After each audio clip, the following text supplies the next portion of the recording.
हिंदी में यूपीएससी की तैयारी से संबंधित प्रोग्राम्स को देखने के लिए सब्सक्राइब करें स्टडी IQ IAS हिंदी।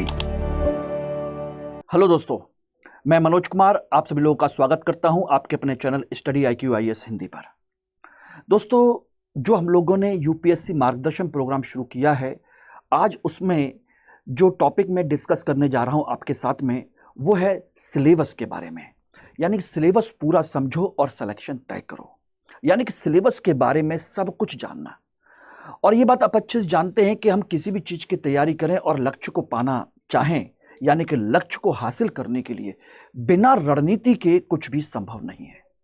और आज के समय में जब चारों तरफ इतनी अफरा तफरी फैली हो, हर तरह के टीचर हों, हर तरह की चीज़ें हों, वहाँ पर एक सही गाइडेंस बहुत ज़रूरी होती है, क्योंकि बहुत सारे छात्र वहाँ तक नहीं पहुँच पाते जहाँ पर उनको सही गाइडेंस की ज़रूरत है, जहाँ मिल पाती है।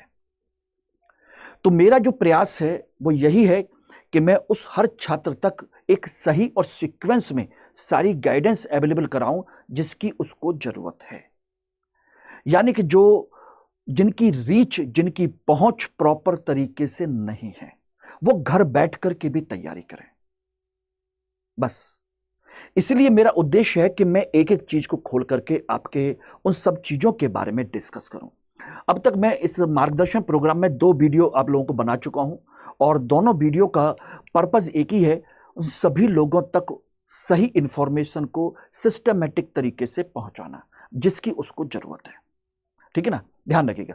तो आज हम बात कर रहे हैं सिविल सर्विसेज की तैयारी के लिए सिलेबस की कितनी इंपॉर्टेंस है और सिलेबस है क्या।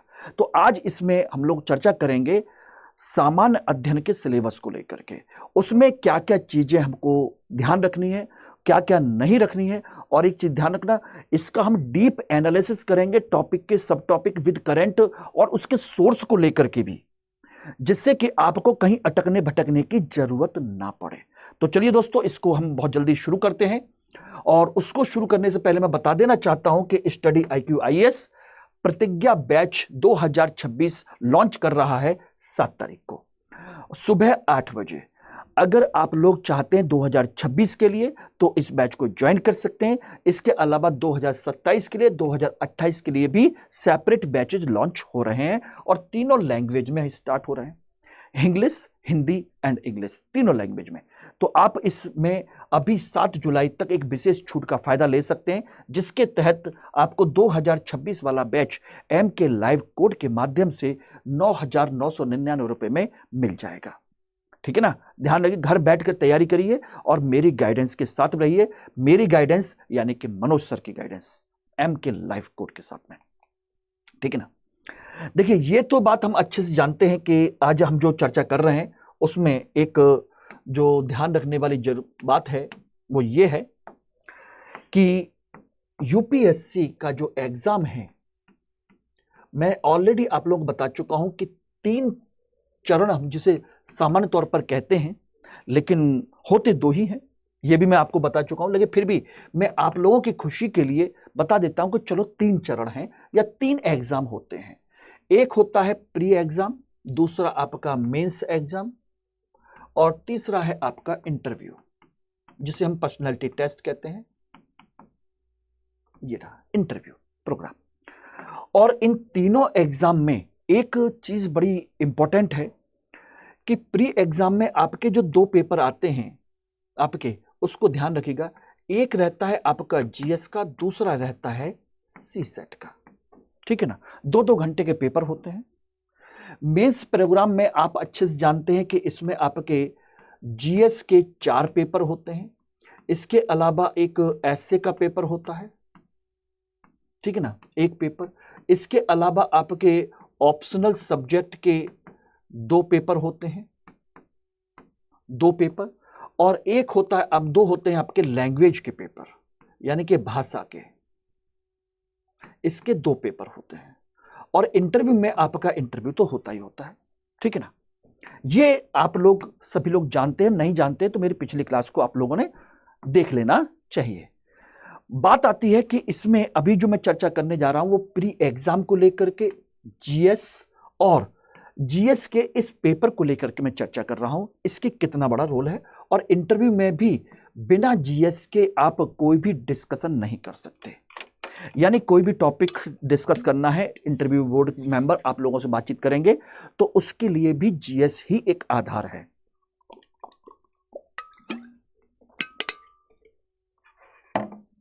ठीक है, तो जीएस ही एक आधार है।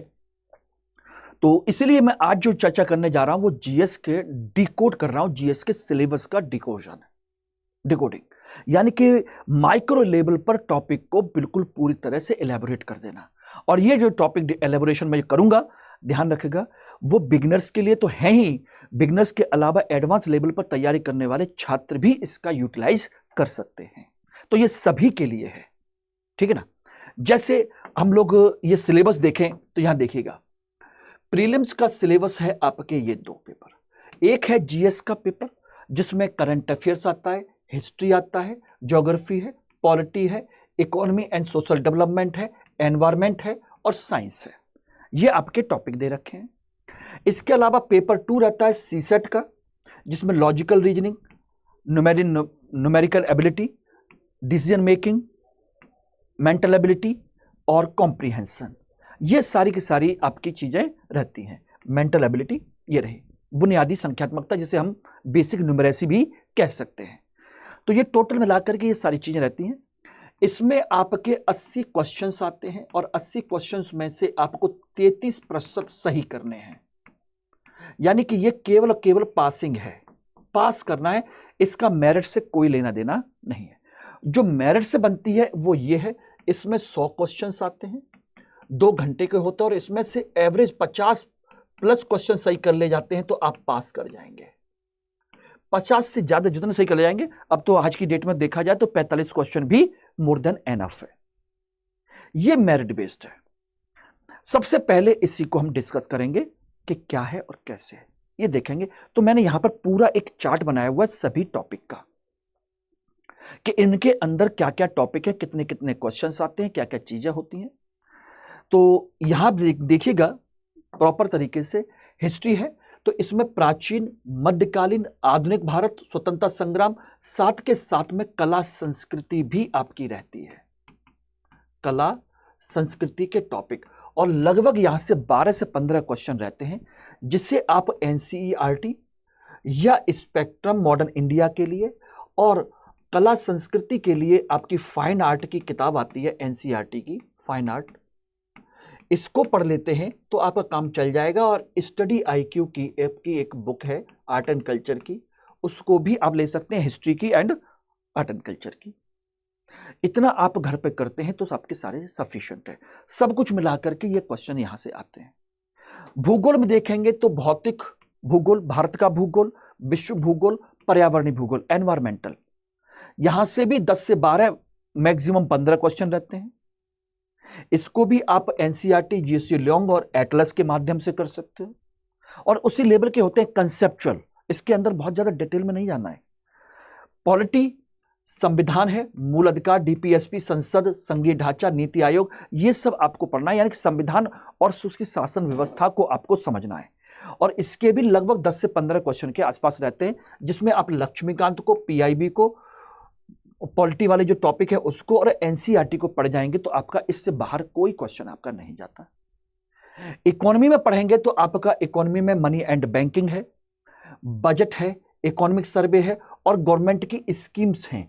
इनको सबसे ज्यादा क्वेश्चन पूछे जाते हैं और ये लगभग 10 से 12 के बजाय 10 से 15 क्वेश्चन हम कह सकते हैं, 12 से 15 क्वेश्चन कह सकते हैं। बाकी करंट बेस्ड है। इसमें भी आप एनसीईआरटी, स्टडी आईक्यू की बुक, बजट और इकोनॉमिक सर्वे इसमें कवर कर सकते हैं, ठीक है ना। जैव विविधता है, ये रही आपकी पर्यावरण में, उसके अधिनियम है, इनके संगठन है, जलवायु परिवर्तन से संबंधित मुद्दे हैं, उन सबको आपको देखना है। 12 से 15 क्वेश्चन आपके यहां से रहते हैं। यानी कि ज्योग्राफी और दोनों को मिला दिया तो लगभग 25 से 30 क्वेश्चन इजीली आपके यहां से आते हैं, ठीक है ना। इसमें आप इंग्लिश मीडियम पढ़ना चाहें तो शंकर आईएएस की बुक्स हैं, एनसीईआरटी है, करंट अफेयर्स है और स्टडी आईक्यू की आपकी बुक है, इसको आप देख सकते हैं। उसी तरीके से ज्योग्राफी में भी स्टडी आईक्यू की बुक जो है काफी इंपॉर्टेंट है, ये रही। क्योंकि स्टडी आईक्यू की जो बुक है रियली में आप मानेंगे तो बहुत ही आउटस्टैंडिंग तरीके से यूपीएससी के पैटर्न को फॉलो करते हुए उसी के लिए बनाई गई हैं। उसी के लिए ही हैं, इसलिए बहुत इंपॉर्टेंट है वो। और मैं इसलिए नहीं बता रहा कि मैं स्टडी IQ में पढ़ा रहा हूं, बल्कि रियली में मैंने देखा है तो उसमें रिसर्च करके बहुत बढ़िया किताबें लिखी गई हैं, स्टूडेंट को कहीं भटकना ना पड़े। साइंस एंड टेक्नोलॉजी में बेसिक फिजिक्स, थोड़ी सी केमिस्ट्री, बायोलॉजी और स्पेस टेक्नोलॉजी जैसी चीजें जितनी भी हैं, इसरो है, DRDO है, और जो करंट में आने वाले जो चीजें हैं उनको आपको देखना है। और ये NCERT और करंट अफेयर्स और PIB से आपका कवर होगा। ये इसके लिए कोई बुक नहीं है, ठीक है ना। और करंट अफेयर तो करंट अफेयर जिसके 20 से 25 क्वेश्चन आते हैं, वो आपके साइंस एंड टेक्नोलॉजी से करंट के हो सकते हैं, एनवायरमेंट से भी, इकोनॉमी से भी, पॉलिटी से भी, किसी से भी करंट के मिक्सअप क्वेश्चन आपके हो सकते हैं। और इसके लिए न्यूज़पेपर पढ़ना है, विजन IAS या आपकी स्टडी IQ की अपनी कंपाइलेशन आती है, उसको आप देख सकते हो, ठीक है ना। PIB के हैं, उनको कर सकते हो, इनमें से आप कर सकते हो, ठीक है ना। उसी तरीके से CSET को लेकर के आपके जो कॉम्प्रिहेंशन है, पैराग्राफ आधारित प्रश्न होते हैं, 25 से 30 क्वेश्चन होते हैं। अगर इसी की प्रैक्टिस कर लिया जाए, सबसे ज्यादा इंपॉर्टेंट पोर्शन यही है, पैराग्राफ है उसके अंदर से क्वेश्चन छांटने हैं, 25 से 30 क्वेश्चन, और 27 ही क्वेश्चन सही करने होते हैं। अगर इसी पर फोकस कर लिया जाए तो आप पास कर जाते हैं, लेकिन लोग फिर भी उसमें परेशान होते हैं कि पता नहीं क्या है क्या नहीं है। लॉजिकल रीजनिंग जिसमें statement, conclusion, cause effect, assumption, syllogism, ये सब पूछ जाती है, यानी रीजनिंग के 10 से 12 क्वेश्चन आते हैं। इन दोनों को कर लिया जाए तो भी आप दोनों को एवरेज मिला करके तो भी पास कर ले जाओगे। डाटा इंटरप्रिटेशन, ग्राफ है, टेबल है, चार्ट है, कैस्केलेड है, डाटा इंटरप्रिटेशन वगैरह, ये सारी जो चीजें हैं इसके भी 4 से 5 क्वेश्चन रहते हैं एवरेज, अनुमानित जो ट्रेंड है।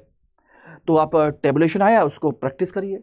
देखिए, जब आपको पास करना है ना तो थोड़ी सी मेहनत तो करनी पड़ेगी, और कोई बहुत बड़ी चीज नहीं है, ये आप कर सकते हैं और आवश्यक है, अनिवार्य है। बेसिक न्यूमेरेसी जिसमें रेशियो, परसेंटेज, ठीक है ना, आपके profit loss, time speed, average, mixture, इस तरह के क्वेश्चन 20 से 25, थोड़ा सा इनका लेवल हाई रहता है, लेकिन थोड़ी प्रैक्टिस करने के बाद इजी क्वेश्चंस भी कर ले जाओगे तो पास हो जाने हैं। Data sufficiency, statement, decision questions हैं, और एक आते हैं डिसीजन मेकिंग, जो अब बहुत कम पूछे जाते हैं, हो सकता है ना भी पूछे जाए, कभी कभी 1 या 2 क्वेश्चन, नहीं तो 0 क्वेश्चन पूछा जाता है, सबसे कम इंपॉर्टेंट है, इसलिए इसको पढ़ने की जरूरत नहीं है। 1, 2 और ये 3, इन 3 चीजों पर आप पार कर गए, काम कर गए, तो आप ऐसे ही पास हो जाना हो, और कुछ करने की जरूरत नहीं है। सिर्फ 3 चीजें, लॉजिकल रीजनिंग, बेसिक न्यूमेरेसी और कॉम्प्रिहेंशन, बस 3 चीजें पढ़िए, आपका काम हो जाएगा। डेली 1 घंटा दे दीजिए, आप CSET में कभी फेल नहीं होंगे, नेवर फेल इन CSET। अब बात करते हैं हम लोग, देखिए मेंस के पेपर को लेकर के। मेंस में आप अच्छे से जानते हैं GS के 4 पेपर होते हैं। पेपर 1 जिसमें इंडियन हेरिटेज, हिस्ट्री, सोसाइटी और ज्योग्राफी होता है। पेपर 2 पॉलिटी, गवर्नेंस, IR होता है, ठीक है ना, ये रहा। इसके अलावा आपका पेपर 3 इकोनॉमी, एनवायरमेंट, सिक्योरिटी और टेक्नोलॉजी वाला पोर्शन रहता है, ठीक है ना, इसी में आपका डिजास्टर मैनेजमेंट भी है। और चौथा पेपर होता है एथिक्स, इंटीग्रिटी और एप्टीट्यूड का, ठीक है ना, एथिक्स का पेपर। ये आपके टोटल मिलाकर के इसके अंदर के टॉपिक दे रखे हैं, लेकिन मैं यहां पर चर्चा करने जा रहा हूं इन डिटेल टॉपिक की, इसलिए एक एक टॉपिक के अंतर्गत समझने की कोशिश करना। GS 1 का पेपर है कला संस्कृति को लेकर के, इसमें देखेंगे कला संस्कृति के सबसे ज्यादा जो इंपॉर्टेंट टॉपिक हैं। कला संस्कृति के बहुत सारे टॉपिक हैं, लेकिन मंदिर स्थापत्य है, संगीत नृत्य कला है, लोक कला और चित्रकला है, साहित्यिक परंपराएं और भक्ति सूफी आंदोलन, ये सबसे ज्यादा इंपॉर्टेंट है। और यहां पर जब आप पढ़ेंगे तो PYQ के जहां जहां से इसकी थीम्स बनी है, सारी चीजें उनको देखेंगे तो सबसे ज्यादा क्वेश्चन बने हैं मंदिर स्थापत्य के प्रकार और उनका विकास, किस किस काल में कौन कौन से मंदिर किस किस ने बनवाए और उनकी विशेषताएं क्या हैं, किस तरीके से हैं, ये सारी चीजें हुई हैं, ठीक है ना। दूसरा, भारतीय संगीत, नृत्य और संगीत की विभिन्न शैलियां कौन कौन सी हैं। लोक कला को, चित्रकला को देखा जाए तो मधुबनी चित्रकला, ऐसे का महत्व, इसको लेकर क्वेश्चन बने हैं मेंस में। छोटी छोटी चीजों को लेकर क्वेश्चन नहीं बनते। साहित्यिक परंपरा, संगीत, साहित्य और चित्रकला का आपस में क्या संबंध है, इस तरह के क्वेश्चंस में हैं जिनको आपको देखना समझना है।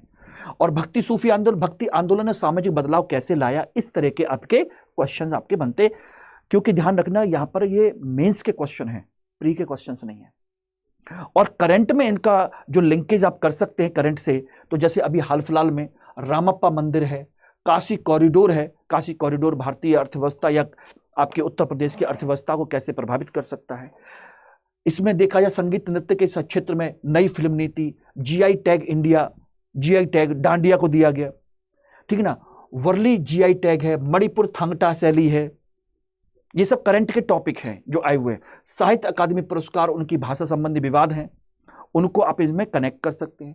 700 वर्ष हो गए कबीर की जयंती को लेकर अजमेर का सूफी सम्मेलन होता है, और इनको पढ़ने के जो स्रोत है नितिन सिंघानिया, सीसीआरटी है, एनसीईआरटी होती है उसी तरह से सीसीआरटी है, नेशनल बुक ट्रस्ट की है, या इग्नू के नोट्स है। यहां से आप कवर कर सकते हो। उसी तरीके से भारतीय इतिहास और विश्व इतिहास के कुछ महत्वपूर्ण मुद्दे हैं। भारतीय इतिहास में देखा जाए तो आपके 1857 की क्रांति, कांग्रेस की स्थापना, गांधी युग, सामाजिक धार्मिक सुधार आंदोलन, क्रांतिकारी आंदोलन और देश की आजादी, ये हैं। तो 1857 के बाद ही सबसे ज्यादा क्वेश्चन बनते हैं, 1857 से पहले के क्वेश्चन नहीं बनते। 1857 का विद्रोह प्रथम स्वतंत्रता संग्राम था। कांग्रेस के नरमपंथी और उग्रपंथी विचारधारा क्या है, उनकी सफलता असफलता और उनके बीच में विभाजन क्यों हुआ। गांधी का असहयोग नमक सत्याग्रह का तुलनात्मक विश्लेषण, यानी कि सिविल डिसोबीडियंस और नॉन कॉपरेशन मूवमेंट के बीच में। सामाजिक धार्मिक सुधार आंदोलन, राजा राम मोहन राय, फातिमा शेख, ठीक है ना, आपकी विवेकानंद, दयानंद सरस्वती, एनी बेसेंट, इन सब की योगदान और उनकी भूमिका पूछी जा सकती है। और क्रांतिकारियों की वैचारिक प्रेरणाएं क्या थी, उनके परिणाम क्या हुए, क्यों असफल हो गए, ये आपसे क्वेश्चन बन सकते हैं। इस तरीके से क्वेश्चन आपको देखने हैं, ठीक है ना। करंट में देखा जाए तो अभी 1857 का म्यूजियम बनाया गया, विवेकानंद एक्सप्रेस लॉन्च की गई। 1885 कांग्रेस की एनिवर्सरी होती है, तिलक स्टाम्प लॉन्च किए गए। गांधी की 150वीं जयंती, दांडी मार्च री इनेक्टमेंट किया गया है। नेशनल एजुकेशन पॉलिसी, महिला शिक्षा सुधार को लेकर के, सामाजिक धार्मिक सुधार में लेकर के। भगत सिंह की जयंती, जेल म्यूजियम ये बनाया गया, तो इनको आप देख सकते हो। ये रहा 1857 के लिए सबसे महत्वपूर्ण जो बुक है, बिपिन चंद्रा है। कांग्रेस की स्थापना स्पेक्ट्रम है। गांधी युग को समझने के लिए एनसीईआरटी है। सामाजिक धार्मिक सुधार के लिए आपके बिपिन चंद्रा, एनसीईआरटी, इनको आप मिला करके पढ़ सकते हो। उसी तरीके से कुछ आपके विश्व इतिहास के टॉपिक हैं, लेकिन विश्व इतिहास के क्वेश्चन 1 साल छोड़ करके या 2 साल छोड़ करके एक क्वेश्चन पूछा जाता है। उसमें भी इंपॉर्टेंट टॉपिक कौन कौन से हैं? इंपॉर्टेंट टॉपिक हैं आपके पुनर्जागरण, प्रबोधन, फ्रांसीसी क्रांति, अमेरिकी क्रांति, चीनी क्रांति, रूसी क्रांति, नाजीवाद, फांसीवाद हिटलर का, प्रथम और द्वितीय विश्व युद्ध और विश्व युद्ध के बाद की दुनिया, गुटनिरपेक्ष आंदोलन, शीत युद्ध, ये जो टॉपिक हैं ये आपके वहां से बनते हैं। और इनमें से 1-2 साल छोड़ करके एक क्वेश्चन पूछता है वो। ये ट्रेंड उठा करके देखो तो आपको पता चल जाएगा, ठीक है। उसके बाद हम बात करें तो भारतीय समाज के संदर्भ में क्या है। भारतीय समाज के संदर्भ में पढ़ने हैं आपको जाति व्यवस्था के बारे में, महिलाओं के मुद्दे, जनसंख्या के मुद्दे, वैश्वीकरण और उसका समाज पर क्या प्रभाव, क्षेत्रवाद, सांप्रदायिकता, ऐसे मुद्दे आपसे वो पूछ रहा है। इसके अंदर के टॉपिक है और ये आए हुए क्वेश्चंस की थीम है। जैसे भारत में जातिगत संरचना, उसकी समकालीन क्या चुनौतियां हैं, सशक्तिकरण बनाम संरक्षण की बहस क्या है, जनसंख्या का लाभांश और उसके सामाजिक परिणाम क्या है, वैश्वीकरण से भारतीय पारिवारिक ढांचे पर क्या प्रभाव पड़ रहा है, क्षेत्रीय अस्मिता और राष्ट्रीय एकता को लेकर के। इसके संबंध में करंट क्वेश्चन देखा जाए तो मणिपुर हिंसा, भाषाई आंदोलन जो इस समय चल रहा है महाराष्ट्र में। आज ही सोचिएगा, आपके राज ठाकरे और उद्धव ठाकरे दोनों एक मंच पर आगे, कभी एक दूसरे के दुश्मन हुआ करते थे, आज भाषा के मुद्दे पर दोनों एक साथ जुड़ गए।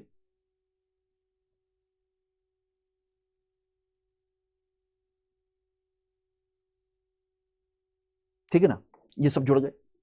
उसी तरह वैश्वीकरण है, रिमोट वर्क कल्चर, दूर रह करके काम करने का कल्चर है।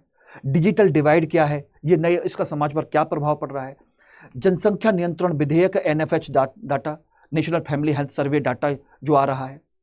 महिला आरक्षण विधेयक, डिजिटल शक्ति विवाद, जातिगत जातीय जनगणना विवाद, सामाजिक न्याय आयोग और इनके लिए इग्नू, एनसीईआरटी, कुरुक्षेत्र योजना और द हिंदू के पेपर बहुत इंपॉर्टेंट है, बहुत इंपॉर्टेंट है। इनको आप कर सकते हैं।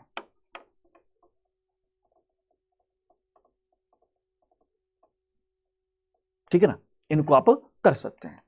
और इसीलिए मैंने कहा ना कि मैं डिटेल में टॉपिक को आपको डिस्कस कर रहा हूं। ज्योग्राफी में देखा जाए तो भारत की भौगोलिक विशेषताएं, जलवायु, मृदा कृषि, नदी प्रणाली, खनिज संसाधन, ये इंपॉर्टेंट टॉपिक हैं जो आपके पूछे जाते हैं। हिमालय की उत्पत्ति और उसकी पारिस्थितिकी क्या है, कैसी है, भारत की मानसून प्रणाली, उसके कारक और प्रभाव क्या है, मृदा अपरदन और उसके सुधार के क्या उपाय हैं, नदी जोड़ो परियोजना के लाभ और उसके क्या दुष्परिणाम हैं, भारत में लिथियम, कोबाल्ट जैसे खनिजों की कमी है, इसकी पूर्ति कैसे की जा सकती है, किस तरीके से करनी चाहिए हमको, क्या हमारे पास भारत सरकार क्या क्या प्लान है, दिस टाइप ऑफ कंसेप्ट। और करंट में देखा जाए तो गंगोत्री ग्लेशियर अध्ययन, भूकंप चेतावनी प्रणाली, हीट वेव्स, अल नीनो 2024, मृदा स्वास्थ्य कार्ड योजना, जैविक कृषि नीति, Ken Betwa, Ganga clean mission, critical mineral mission, Karnataka खोज, ये सब क्या है, ये सब आपके चलने वाले टॉपिक हैं और ये सब आपके विभिन्न वेबसाइट या पीवाईबी की साइट से आपको मिल जाते हैं। ये रहे। अब आते हैं हम लोग जीएस पेपर सेकंड में, जिसमें आपका क्या है, भारतीय संविधान है, शासन प्रणाली है, ठीक है ना, आईआर है, ये सारी चीजें। ठीक, तो इसमें देखा जाए भारतीय संविधान की प्रस्तावना, उसकी विशेषताएं, फंडामेंटल राइट्स, ठीक है ना, ये तो हम सब लोग जानते ही हैं। नीति निश्चित तत्व, मौलिक कर्तव्य, इन सब से आपके क्वेश्चन पूछे ही जाते हैं। और जैसे अभी सेकुलर शब्द हटाने की मांग चल रही है, इसलिए प्रस्तावना काफी इंपॉर्टेंट हो जाती है। मौलिक अधिकार में यूएपीए, सीए और मणिपुर इंटरनेट बैन, क्या इंसान की अपनी कोई अधिकार नहीं रह गए? निश्चित तत्व में यूनिफॉर्म सिविल कोड पर बहस चल रही है, यूसीसी, उत्तराखंड ने उसको लागू कर दिया। मौलिक कर्तव्य में national flag rules, patriotism bill, देशभक्ति कानून, देशभक्ति विधेयक, और इसके लिए आपको लक्ष्मीकांत पढ़ने नहीं है, इंडियन एक्सप्रेस या द हिंदू और पीआईबी पढ़ना है, बस, कुछ नहीं करना। संवैधानिक निकाय, संसद और उसकी विधायी प्रक्रिया, न्यायपालिका, संघवाद, ये क्या होता है, ये सब इंपॉर्टेंट टॉपिक है जो आपको पढ़ना है। और इन सब से रिलेटेड आपके करंट में चलने वाली इन चीजों पर विशेष तौर पर ध्यान रखना है। संसद है तो डाटा प्रोटेक्शन बिल बिना बहस के पास होना बड़ी मुद्दा है। एनजेएसी विवाद, नेशनल जुडिशियल अथॉरिटी को लेकर के, कॉलेजियम वर्सेस गवर्नमेंट, कि भाई जजों की नियुक्ति कैसे हो। कृषि कानून और जीएसटी को लेकर के विवाद है, इनको लेकर के आने वाली लगातार जो रिपोर्ट्स वगैरह हैं वो आपको देखनी है। शासन प्रणाली में ई गवर्नेंस है, आरटीआई है, सिविल सेवा रिफॉर्म है, एनजीओ स्वयं सहायता समूह की भूमिका क्या है। तो यहां पे देखेंगे क्वेश्चन आए हुए, क्वेश्चन पीवाईक्यू हैं। डिजिटल इंडिया से पारदर्शिता कैसे बढ़ी, आरटीआई में संशोधन का क्या प्रभाव हुआ, सिविल सेवाओं में उत्तरदायित्व कैसे सुनिश्चित किया जाए, एनजीओ को नियंत्रित करने की क्या आवश्यकता है, और उसको लेकर के करंट के टॉपिक हैं digital India act, ONDC, RTI amendment act, mission Karmayogi, FCRA संशोधन। ये आपके सोर्स हैं, PIB, Yojana Kurukshetra, ARC report, PRS India. सामाजिक न्याय, सोशल जस्टिस, शिक्षा नीति, स्वास्थ्य प्रणाली, महिला सशक्तिकरण, सामाजिक पिछड़े वर्ग, ये इंपॉर्टेंट टॉपिक है जिनको आपको पढ़ लेना चाहिए।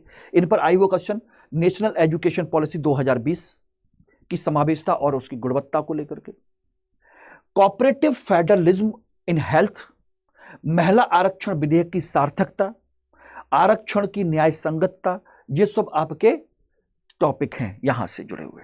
अब इस समय करंट में टॉपिक क्या है, सीयूईटी और राष्ट्रीय शैक्षिक आयोग, आयुष्मान भारत डिजिटल मिशन, 33% आरक्षण विधेयक महिला आरक्षण को लेकर के, ईडब्ल्यूएस आरक्षण और जातीय जनगणना, ये सब वही हैं। अंतरराष्ट्रीय संबंध, भारत के पड़ोसी देशों के साथ तो पढ़ना ही पढ़ना है, भारत के अमेरिका के साथ, भारत के चीन के साथ, दक्षिण एशिया की विदेश नीति, क्वाड क्या है, अभी हाल फिलहाल में चर्चा चल रही है ना, भारत के विदेश मंत्री गए अमेरिका वगैरह में, क्वाड है। इंडो पैसिफिक ऑर्गेनाइजेशन है। क्वाड भारत की लुक ईस्ट नीति का विस्तार करना चाहता है। सार्क की प्रासंगिकता क्या है, एलएसी पर तनाव की भू राजनीतिक प्रभाव, डोकलाम विवाद को लेकर के, ये सारी चीजें। ओके, ये रहे। अब आते हैं पेपर 3 में।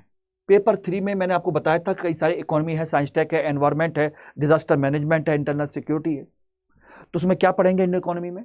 विकास के मॉडल, कि भाई विकास के कौन कौन से मॉडल है। इंक्लूसिव ग्रोथ मॉडल है और जीडीपी सेंट्रिक ग्रोथ है, मुद्रास्फीति है, मूल्य वृद्धि कारण और उसके नियंत्रण के उपाय क्या है, मूल्य वृद्धि होती क्यों है, और हाल फिलहाल में देखेंगे तो खाद्य मुद्रास्फीति, आरबीआई की नीतिगत दरें अभी हाल फिलहाल में चर्चा में है। इंक्लूसिव ग्रोथ और जीडीपी सेंट्रिक को G20 समिट में भारत का प्रदर्शन कैसा रहा। बेरोजगारी एक मुद्दा है जिसको आपको पढ़ना चाहिए, और इसमें यूथ अनएम्प्लॉयमेंट स्ट्रक्चर या साइक्लिकल, संरचनात्मक बेरोजगारी है या चक्रीय बेरोजगारी है। यह है periodic labour force survey, startup India, यह करंट के टॉपिक है जिसको आपको पढ़ना है। राजकोषीय नीति यानी कि राजकोषीय घाटा, यानी सरकार का कुल मिलाकर के सरकार का अपने राजकोष का घाटा क्या है। बजट 2024-25 एफआरबीएम संशोधन, इनको हमको देखना चाहिए। बैंकिंग क्षेत्र है, एनपीए का संकट और उसके सुधार के प्रयास। एनपीए बोलो तो नॉन परफॉर्मिंग एसेट, गैर निष्पादनीय संपत्तियां, बैंकों की वो संपत्तियां जो लोग लेकर के अपने घर में बैठ गए अपनी मजबूरी में या किसी भी तरीके से, ठीक है ना। तो ये रहे। इसके अलावा एग्रीकल्चर, इकोनॉमी का ही टॉपिक है एग्रीकल्चर। इसमें देखेंगे एग्रीकल्चर में एमएसपी को लेकर के विवाद रहा है, एमएसपी क्या दीर्घकालिक समाधान है। किसान आंदोलन, उसकी समिति क्या रिपोर्ट थी, शांता कुमार रिपोर्ट के बारे में चर्चा। एपीएमसी सुधार, agriculture market committee, agriculture procurement market committee, APMC act की सीमाएं और क्या संभावना है। किसान उत्पादक कंपनियां, ई नैम परियोजना, ये रही। भूमि सुधार, कृषि में उत्पादकता हेतु भूमि सुधार, स्मार्ट खेती, डिजिटल भूमि रिकॉर्ड, भूमि पट्टा अधिकार, एआरसी रिपोर्ट। कृषि तकनीक, एग्रीकल्चर टेक्नोलॉजी का किसानों पर क्या प्रभाव पड़ सकता है। स्मार्ट खेती, प्रेसिशन फार्मिंग, ड्रोन्स का उपयोग, ड्रोन जो आप शादी विवाह में देख रहे हैं उसका क्या खेती के लिए उपयोग किया जा सकता है। जैविक और प्राकृतिक खेती, भारतीय पारंपरिक कृषि की प्रासंगिकता। ई प्रणाम, जैविक खेती एक्सपो, ये सरकार लगातार लॉन्च कर रही है, नीति आयोग की रिपोर्ट वगैरह भी है, इनको हमको पढ़ते रहना चाहिए, यहां से इनको कवर कर सकते हो। ये टॉपिक है जहां से आपको कवर करने हैं। इसके अलावा एनवायरमेंट इकोलॉजी, इसमें देखेंगे जलवायु परिवर्तन, जैव विविधता संरक्षण, वनों की कटाई और उनका संरक्षण, प्रदूषण और पर्यावरण प्रभाव मूल्यांकन। इन टॉपिक को कम से कम मेंस के लिए आपको पढ़ना ही चाहिए, और बिल्कुल सबके सब करंट में है। जलवायु परिवर्तन, India's role in global climate policy, Bharat की वैश्विक जलवायु परिवर्तन नीति में क्या भूमिका है, और इसको लेकर के COP28, net zero by 2070, just transition, ये सब नए करंट के टॉपिक हैं। इन बस ये टॉपिक देखें, इनको भी आप कर लोगे ना तो आपका अच्छा खासा रजिस्टर, आपके अच्छे खासे नोट्स बन जाएंगे मेंस के हिसाब से। जैव विविधता है, बायोडाइवर्सिटी एक्ट और उसकी स्थानीय समुदाय की व्यवस्था, अमेंडमेंट बिल पढ़ लीजिए, हनी मिशन पढ़ लीजिए। वनों की कटाई, वन अधिकार अधिनियम की समीक्षा कीजिए। FRA forest right act 2006, CAMPA fund, ये क्या होता है इसको जानिए। प्रदूषण, शहरी प्रदूषण की बहुआयामी चुनौतियां क्या हैं, ग्राफ लागू किया जाता है। एयर क्वालिटी इंडेक्स क्या होता है। पर्यावरणीय प्रभाव, EIA में पारदर्शिता और भागीदारी। एनवायरमेंट इंपैक्ट असेसमेंट में कैसे हम पारदर्शिता और भागीदारी कर सकते हैं। ड्राफ्ट EIA नोटिफिकेशन 2030 लॉन्च किया गया था, उसके बारे में जानिए। इन टॉपिकों को आपको समझना भी है, जानना भी है और कवर भी करना है। तो ये वो टॉपिक है जिनको आपको देखना है अपने सिलेबस के साथ में, ये इंपॉर्टेंट टॉपिक है।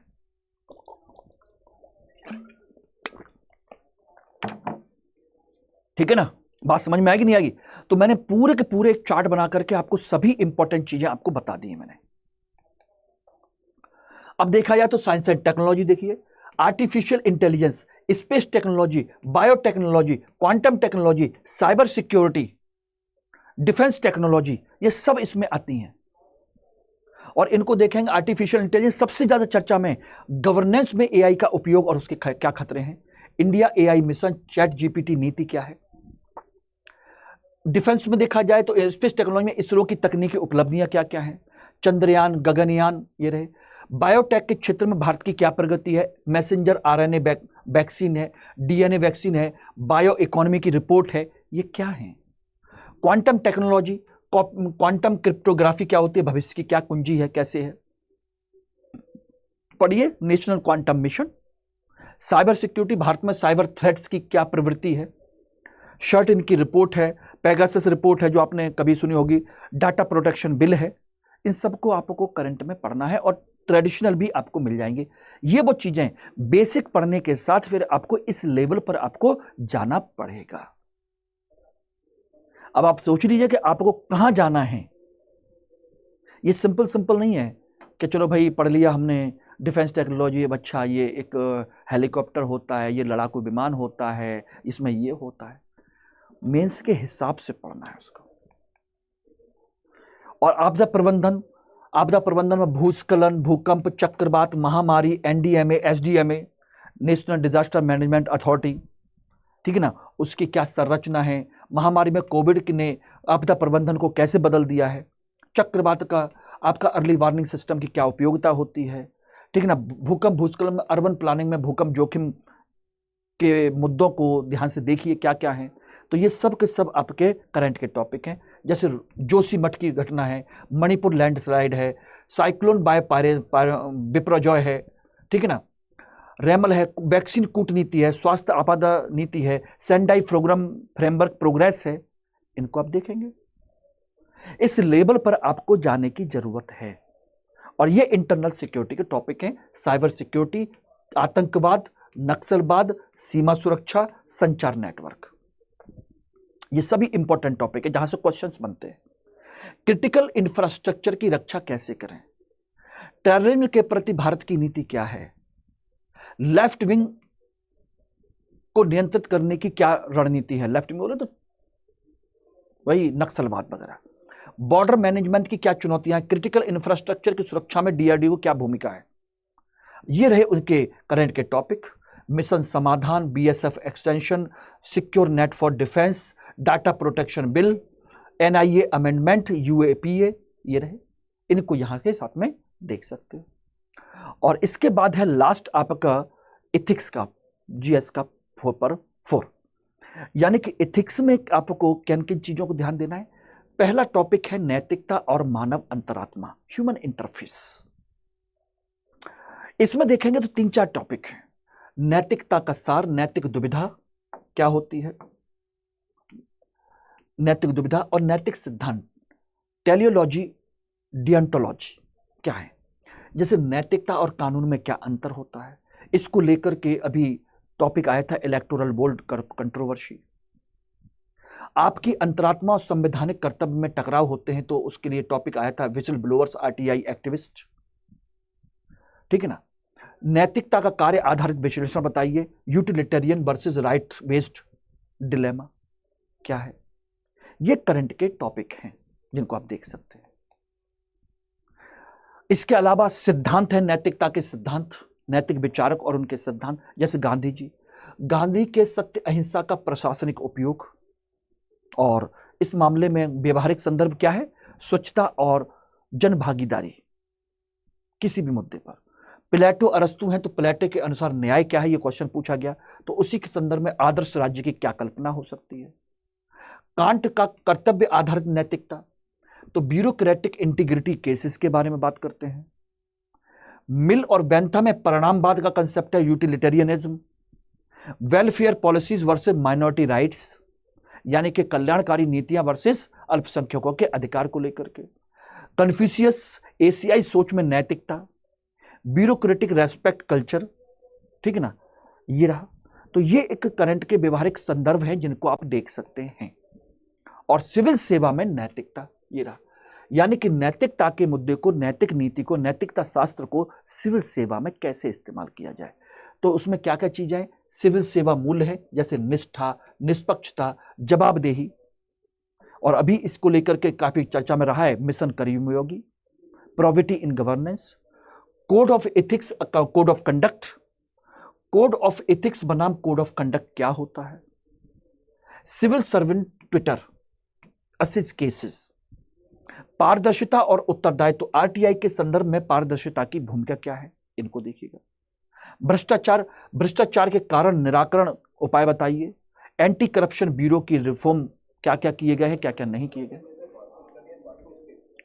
ओके, ये रहा। तो ये है सारे के सारे टॉपिक जिनको आप लोग देख सकते हैं। और ये आपकी प्रेरणा, कार्य संस्कृति और सार्वजनिक जीवन को लेकर बस 2 मिनट। ओके, तो ये रहा। तो कार्य नैतिकता और इसको लेकर के, तो कार्य नैतिकता है, लोक सेवा प्रेरणा है, भावनात्मक बुद्धिमत्ता है, नेतृत्व शैली है। ये सार्वजनिक जीवन के संदर्भ में है। और ये केस स्टडी है, सर्वाधिक स्कोरिंग भाग, प्रशासनिक दुविधा, जहां पर आप डीएम के तौर पर काम करते हैं तो उसके सामने निष्कासन के क्या आदेश हों, व्यक्तिगत नैतिकता, सार्वजनिक हित बनाम निजी हित, नैतिक दुविधा और उसका समाधान क्या होना चाहिए, ये आपके क्या हैं, आपकी केस स्टडीज के तौर पर, जिसमें आपके अपने व्यूज पूछे जाते हैं और इस तरह से दिए जाते हैं, बताइए क्या करेंगे। तो अभी हाल फिलहाल में इस तरह की चीजें चली हैं, इनको आप देख सकते हो। ये रहे कुल मिलाकर के। तो ये सारी चीजें हैं और इस तरीके से आप पूरे स्टडी आप करिए, पूरा ये सारी चीजें आपको मिल जाएंगी। लेकिन इसके साथ में आप लोगों के लिए इतिहास वैकल्पिक विषय मेरे द्वारा यानी मनोज सर के द्वारा लॉन्च किया जा रहा है और उसमें एडमिशन की लास्ट डेट 10 जुलाई है। तो अभी आप एडमिशन ले सकते हो और MK लाइव कोड के माध्यम से इसे मात्र 14,999 रुपए में ज्वाइन कर सकते हो। ठीक है ना, ध्यान रखिएगा। प्रतिज्ञा बैच टारगेट है 300 प्लस नंबर के लिए और इसकी PPT वगैरह चाहिए तो आप लोग यहां से कलेक्ट कर सकते हो। ये रही आपकी PPT का स्कैन का, टेलीग्राम को स्कैन करिए या फिर कोई भी डाउट है तो मुझे यहाँ पर टेलीग्राम या व्हाट्सएप कर दीजिए, मैं आपको हेल्प करूंगा। लेकिन कोर्स परचेज करते समय MK लाइव कोड लगाना भूलिएगा नहीं। Thank you very much. Hindi में यूपीएससी की तैयारी से संबंधित प्रोग्राम्स को देखने के लिए सब्सक्राइब करें स्टडी IQ IAS हिंदी।